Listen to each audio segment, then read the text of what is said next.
Hello दोस्तों, आपका स्वागत है फिर से हमारे यूट्यूब चैनल आनंद राहुल क्लासेस में। दोस्तों, आज की इस वीडियो में हम लोग जो इतिहास का 2 नंबर वाला प्रश्न है, क्वेश्चन बैंक 2010 से 10 का है, तो 10 का नहीं 9 का है।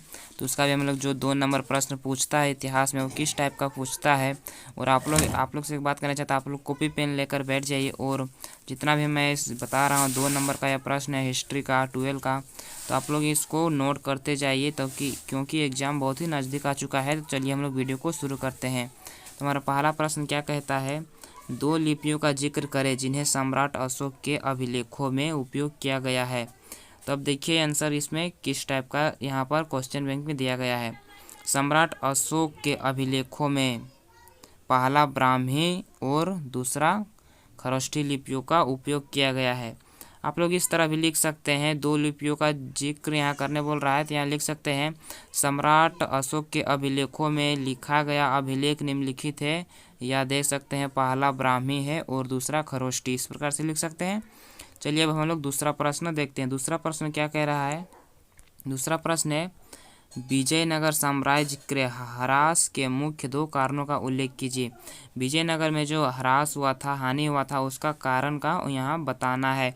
चूँकि 2 नंबर का प्रश्न है तो हम लोग यहाँ 2 पॉइंट देंगे, तो वो हमारा 2 नंबर मिल जाएगा। चलिए पहला पॉइंट क्या कह रहा है, यहाँ पर लिख सकते हैं कि विजयनगर साम्राज्य के ह्रास का मुख्य कारण निम्नलिखित है। यहाँ पर देख सकते हैं, यहाँ पहला कारण क्या है, कृष्णदेव राय की मृत्यु 1529 ईस्वी के बाद उत्तराधिकारी के लिए उत्पन्न प्रतिस्पर्धा से आपसी कूटनीति बढ़ी।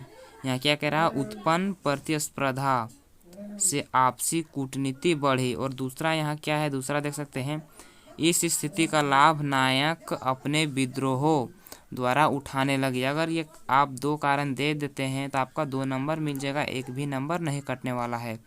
चलिए हम लोग तीसरा प्रश्न देखते हैं। तीसरा प्रश्न क्या कह रहा है कि भारत के मध्यकालीन इतिहास को समझने के लिए विदेशी पर्यटकों के विवरण क्यों महत्वपूर्ण है।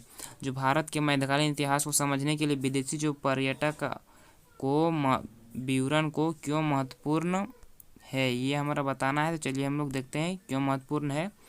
आंसर किस टाइप का दिया है, देखिए, मध्य युग के अध्ययन के लिए विदेशी पर्यटकों का यात्रा विवरण अत्यंत महत्वपूर्ण है, क्योंकि यहाँ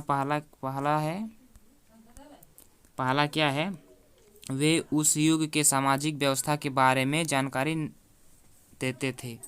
वे उस युग के सामाजिक व्यवस्था के बारे में जानकारी देते थे और यहाँ उसके साथ ही साथ लोक प्रथाओं एवं जन परंपराओं का विवरण देते थे। ये हमारा पहला हो गया। और हम देख सकते हैं दूसरा यहाँ पर क्या है, इनके विवरणों से सांस्कृतिक आदान प्रदान भी संभव हो गया। जो संस्कृति होता है लोगों का, उसका भी आदान प्रदान हो गया, यानी सभी को पता चल गया और सब बांट लिए मतलब आदान प्रदान, एक बात दूसरे व्यक्ति के पास चला गया और उसकी बात दूसरे व्यक्ति के पास चला गया। ऐसे ही में आदान प्रदान हो जाता है किसी की बातें। हमारा 4 नंबर प्रश्न है, द्वितीय विश्व युद्ध के प्रति भारतीय राष्ट्रीय कांग्रेस के दृष्टिकोण का उल्लेख करें। तो यहाँ पर आंसर देखिए, कांग्रेस ने भारत के राजनीतिक भविष्य पर स्पष्ट वायदों के बिना द्वितीय विश्व युद्ध में सहयोग देने से इनकार कर दिया। जो यहाँ कांग्रेस के राजनीतिक भविष्य स्पष्ट वायदों के बिना, यानी वायदों के बिना या द्वितीय विश्व युद्ध में सहयोग देने से इनकार कर दिया। अब हमारा देखते हैं 5वां प्रश्न क्या कह रहा है। 5वां प्रश्न क्या है, ये हमारा लास्ट प्रश्न है। 5वां प्रश्न देखिए, यहाँ पर संथालों को विद्रोह पर क्यों उतरना पड़ा, 2 कारण का उल्लेख करें। जो संथाल विद्रोह पर क्यों उतरे थे, उसका कारण यहाँ निम्नलिखित है, देख सकते हैं। हमारा पहला है, जमींदार संथालों को दी गई जमीन पर अपनी हक जताने का प्रयास कर रहे थे। दूसरा क्या है, साहूकारों से प्राप्त ऋण पर भारी ब्याज के बोझ से जमीन खोने का खतरा बढ़ गया था। यहाँ आप लोग समझ सकते, जो जमींदार थे वो संथालों को जमीन पर अपना हक जिताने का प्रयास कर रहे थे, वो संथाल। और यहाँ दूसरा है, साहूकारों से प्राप्त ऋण पर भारी ब्याज के बोझ से जमीन खोने का खतरा बढ़ रहा था, इसीलिए क्या है, संथाल विद्रोह पर उतर गया, संथालों को विद्रोह पर उतरना पड़ गया।